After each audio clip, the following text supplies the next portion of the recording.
yanakutengenezea uadilifu ndani yako. Kuna mtu alikuwa hana uadilifu, lakini baada ya kupita kwenye matatizo, kwenye shida, kwenye taabu na machangamoto magumu, anakuwa mwadilifu sana.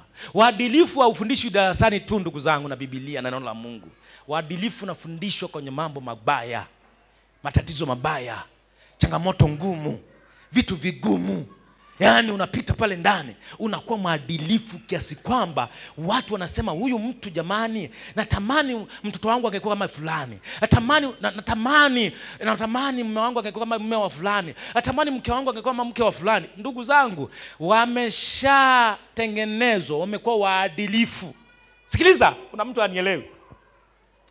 Kama kuna mtu amewahi kupita kwenye mazingira fulani na lichumba lilikuwa linampiga ngumi hizo, au ampita kwenye mahusiano mabaya, amepigwa, amekungutwa, siku akimpata mtu anayejua kupenda, anayetulia, asiyekuwa na papara, anayejua kujali, atakuwa na mapepe.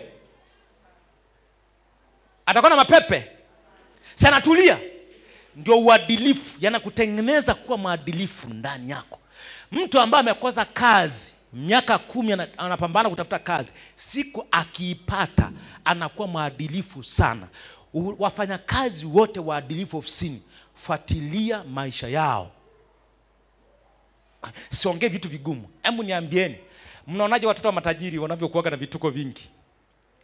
Mashuleni, kwenye kazi, mnaonaje? Mnaonaje ndugu zangu?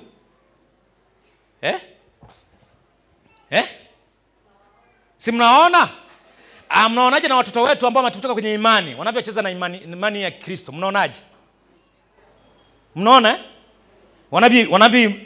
Wanavi itengeneza vibaya. Lakini mtu ambaye ametoka kwenye Uislamu, amemjua Yesu ni Bwana kabisa, mnaona alivyo serious. Mtu ambaye ameusotea wokovu huu, alivyookoka, naambia katika na familia, hawezi kufanya masiara kwenye ibada. Mnanielewa? Lakini ndio maana nimesema hivi, matatizo yanatufanya tuwe waadilifu.